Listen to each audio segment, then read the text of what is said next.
शिवसेना राज्यव्यापी महाअधिवेशनाच्या दुसऱ्या सत्रात अनेक मान्यवरांनी वेगवेगळ्या विषयांवर आपली मनोगतं मांडली. अधिवेशनाच्या दुसऱ्या सत्रात मंत्री उदय सामंत, विधान परिषदेच्या उपसभापती डॉक्टर नीलम गोऱ्हे, प्राध्यापक मनीषा कायंदे, ज्येष्ठ पत्रकार संदीप आचार्य यांनी वैद्यकीय क्षेत्रात केलेली कामं आणि अपेक्षित सुधारणांबाबत मनोगत मांडले. तर खासदार डॉक्टर श्रीकांत शिंदे यांनी शिवसेनेतील एकनाथ शिंदेंची वाटचाल आपल्या ओघवत्या भाषणातून कथन केले. मुलाच्या भाषणानंतर सगळा प्रवास झरकन डोळ्यासमोरून निघून गेला. त्यांचे भाषण जसे संपले तसे आम्ही दोघेही मनातून मोकळे झालो. नकळत त्याच्याही आणि माझ्याही डोळ्यात अश्रू अनावर झाले. आमच्यासह आमचे शिवसेना हे कुटुंबही पुरते हेलावून गेले.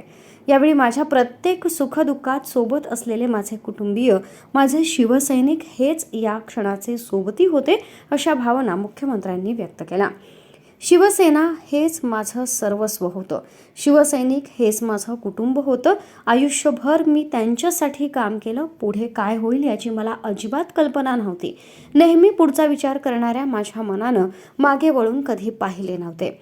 शिवसेना या 4 अक्षरी मंत्राचा जयघोष करत पक्षासाठी मी माझी वाटचाल सुरू केली होती.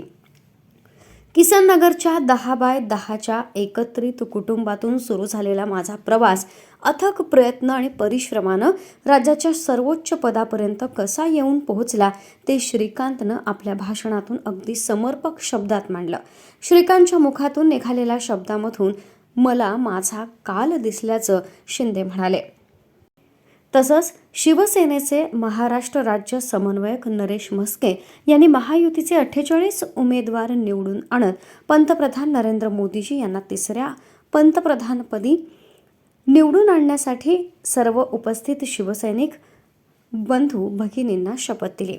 यानंतर मंत्री शंभूराज देसाई यांनी आगामी लोकसभा निवडणुकीत सर्व 48 जागांवर महायुतीचे उमेदवार मोठ्या मताधिक्यानं विजयी व्हावेत यासाठी लागणारे सर्व अधिकार पक्षाचे मुख्य नेते म्हणून मला देण्याचा ठराव बहुमतानं संमत करण्यात आला.